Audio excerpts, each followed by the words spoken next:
Olá, graça eterna, paz eterna. Elias Santos com mais uma ministração do Evangelho da Graça Eterna, o Evangelho da Paz Eterna, o Evangelho do Descanso. Como vai vocês? Eu creio que vocês estão bem, né? Com Cristo estamos bem, já reinamos em vida, já sabemos que todas as coisas já foram consumadas, sabemos que a obra foi completa, foi perfeita, sabemos que com uma só oração o nosso Deus aperfeiçoou, santificou, sabemos que já reinamos em vida, já sabemos, temos consciência de tudo o que já foi feito pela igreja, pelos filhos, tudo que foi feito pelo nosso Pai eterno, Jesus Cristo, nosso Deus. Amados, o nosso tema é crescer na graça e no conhecimento do Senhor. Crescer na graça e no conhecimento do Senhor. Senhor com S maiúsculo, Senhor dos senhores, Deus dos deuses, Rei de reis, né? Não é Senhor com S minúsculo, Senhor de uma forma respeitável, Senhor, não, senhorio, o Senhor sobre todas as coisas. Vamos orar, daqui a pouquinho estaremos retornando. Maravilhoso, conselheiro, Deus forte, Pai de eternidade, Cristo ressuscitado, nosso Deus. Continua usando as minhas pregas vocais, a minha vida, minha mente, minha instrumentalidade, os dons, os talentos que o Senhor me deu, continua usando, que são teus, te pertencem, continua usando para a tua honra, para a tua glória. Que eu diminua, que o Senhor cresça, que eu desapareça, que o Senhor apareça. Pai, me usa como canal, como transmissor para transmitir as boas novas do Evangelho da graça eterna, da paz eterna. É isso que eu te peço, é isso que eu já te agradeço. Amém, amém. E a igreja eleita, predestinada, santificada, pura, diz graças a Deus, graças a Deus. Nosso tema é um pouco extenso, né? Crescei na graça e no conhecimento do Senhor, ponto. E o nosso tema é esse, né? E o nosso texto inicial é 2 Pedro,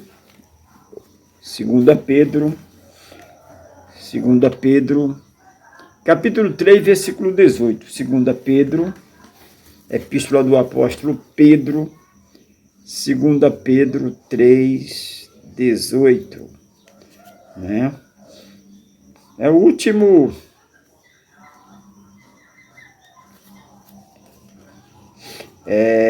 aqui, 2 Pedro 3, 18. É o último versículo, né? É o último verso do capítulo 3, né? Que diz assim. Aí você pode dizer assim, irmã Elias Santos, o senhor está lendo o texto sem contexto.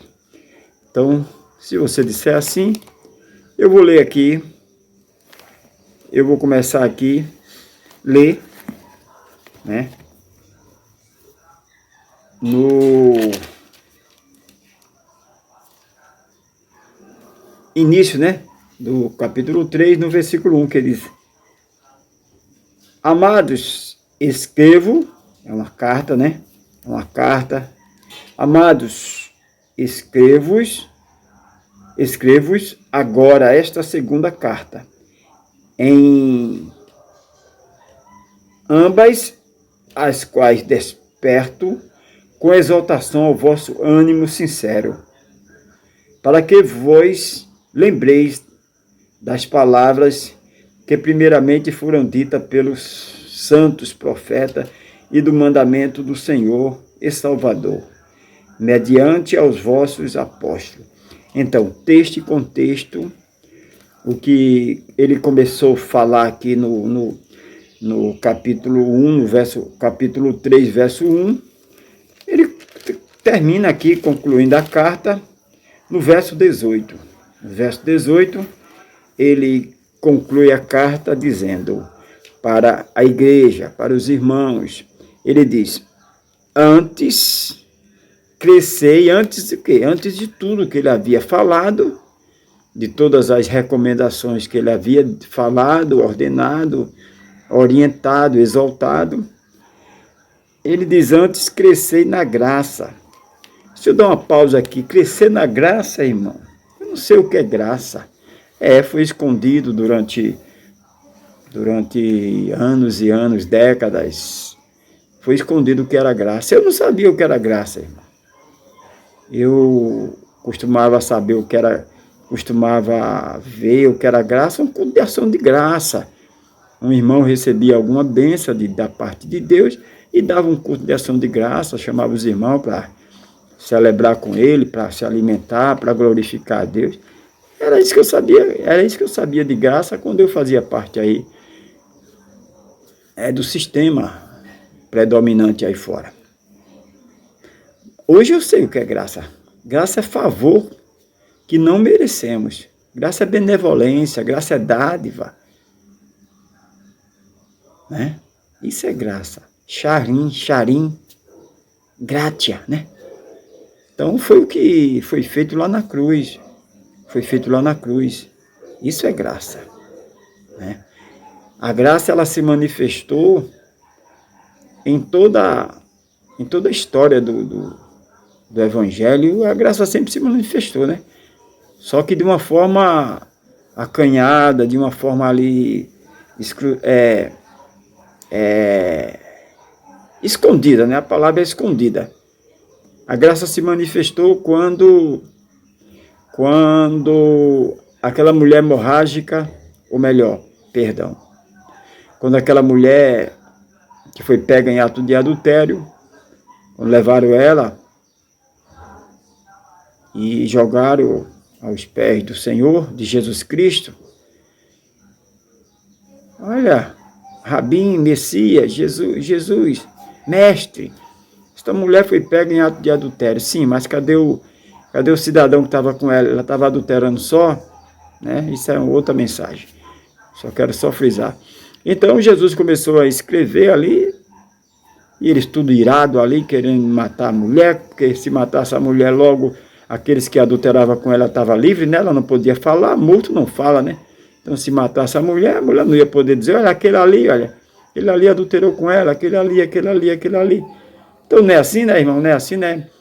Tem que eliminar para que muito seja inocentado. Mas a graça se manifestou ali, a graça eterna. Jesus ouviu as acusações ali, continuou a rabiscar ali, e quando Jesus levanta a cabeça, aquele que não tem pecado, que atire a primeira pedra. Pecado é errar o alvo, né? Hoje não podemos dizer que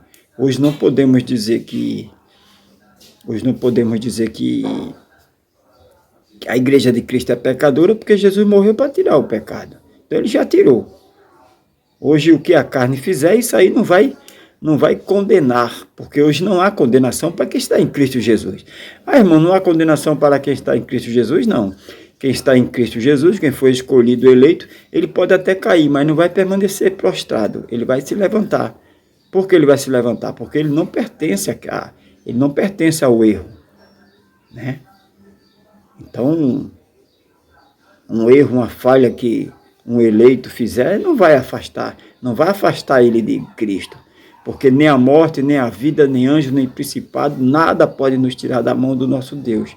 Já foi escolhido antes da fundação do mundo, e lá na cruz já foi comprado, carimbado. Esses são meus filhos, né? Então, hoje a gente não pode abrir a boca e dizer: a igreja está em pecado, porque se a gente disser que a igreja está em pecado, então foi um espetáculo que Jesus fez na cruz, não serviu de nada. Jesus vai para a cruz, morrer na cruz para tirar o pecado.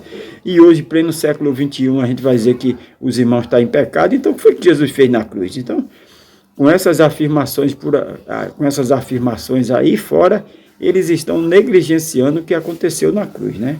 Então, Jesus disse àquela mulher, aquele que não tem pecado quer tirar a primeira pedra, há mais de 2000 anos antes da morte de Jesus. Não podemos usar para hoje, né?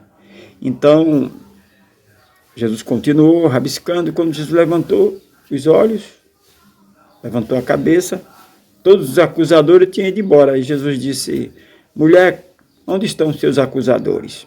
Ela disse, foram embora, Jesus. Ele disse, eu também não te acuso, vai em paz e não peques mais, antes da cruz. Jesus não tinha morrido ainda, Jesus não tinha ido para a cruz ainda para tirar o pecado. Hoje, quem nasce, nós já viemos esse mundo sem pecado. Aí você pode dizer, irmão Elias Santos, o senhor está louco. E morte aí, criminalidade, matança de criança, né, tanta coisa que acontece aí. Amados, isso sempre houve. Mesmo antes da lei tinha isso. Só que a lei veio para identificar o certo e o errado. Antes da lei, antes da primeira dispensação da lei, já havia isso. Só que não havia uma lei para dizer isso é certo, isso é errado, isso é pecado. Porque a lei veio para condenar, a lei veio para dizer isso é errado. Senão se ele fez, vai ser condenado, né? Então, sempre houve isso e sempre vai haver. Agora, condenação, fala em Romanos 8:1. Portanto, agora, depois da cruz, depois que Jesus morreu, não há condenação. O erro não condena. Ah, irmão Elias Santos, se alguém cometeu um assassinato, ele vai pagar pelo seu erro perante a lei, perante a sociedade, né? Mas não há condenação da parte de Deus. Que Romanos 8:1 é claro, portanto, agora já nenhuma condenação para quem está em Cristo Jesus. O indivíduo vai cumprir sua pena para a sociedade, para as autoridades, mas ele está perdoado por Cristo. Está perdoado. Agora, irmão Elias Santos, como é que um filho de Deus vai cometer isso? Jamais, né? Fica difícil. Mas, se houver, como o filho pródigo, ele caiu, mas ele não permanece prostrado. Se acontecer qualquer coisa, né, o filho de Deus, ele não se perde, ele não fica lá, ele não fica prostrado ao erro, ele reconhece. Em tudo que ele reconhece, o perdão já foi dado antes da fundação do mundo. Tudo que vai acontecer, que aconteceu, que tudo que já aconteceu, já foi escrito por Deus, já foi determinado. Tem nada surpreendendo Deus hoje. Tudo que aconteceu, que vai acontecer, já foi escrito. Até ele está consumado, está feito. Olha só que o Filho de Deus, ele não vai ter prazer no erro, ele pode até errar, né? Quem foi aí? Qual foi o irmão, a irmã que já não falhou em alguma coisa? A carne, porque essa carne não se converte. Não se converte, essa carne é corruptível, ela vem do pó para o pó vai voltar, né? Mas não pode te afastar, não pode me afastar de Cristo. Porque o sacrifício, a obra perfeita, com uma só oração, está lá em Hebreus, com uma só oração, ele aperfeiçoou para sempre. Tudo que foi feito na cruz foi para sempre, eternamente. Então Pedro diz aqui, antes crescei na graça e no conhecimento do Senhor e Salvador Jesus Cristo, ponto. A ele seja dada a glória, assim agora como no dia da eternidade. Amém. Para sempre. A glória. Estamos adorando a ele aqui em espírito e em verdade. E quando chegar o nosso momento desse corpo descer à sepultura, receberemos um corpo glorificado e subiremos e reinaremos com ele e iremos glorificar ele eternamente, porque foi para isso que ele nos chamou, foi para isso que ele nos predestinou. Olha aí Efésios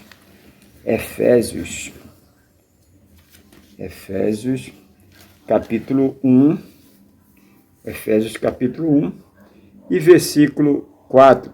Como também nos elegeu nele antes da fundação do mundo, para que fôssemos santos, irrepreensíveis diante dele em caridade. 5. E nos predestinou para filho de adoção por Jesus Cristo, para si mesmo, segundo o beneplácito de sua vontade. 6. Para louvor e glória da sua graça, pela qual nos fez agradável a si mesmo no amado. Foi para isso que o nosso Deus nos elegeu, nos predestinou, para a sua honra, para a sua glória, para glorificá-lo, para exaltá-lo. Nós fomos escolhidos com uma função, como adoradores, adorar em espírito e em verdade. Amém, amados irmãos? Então, a graça eterna de Deus seja abundante na tua vida.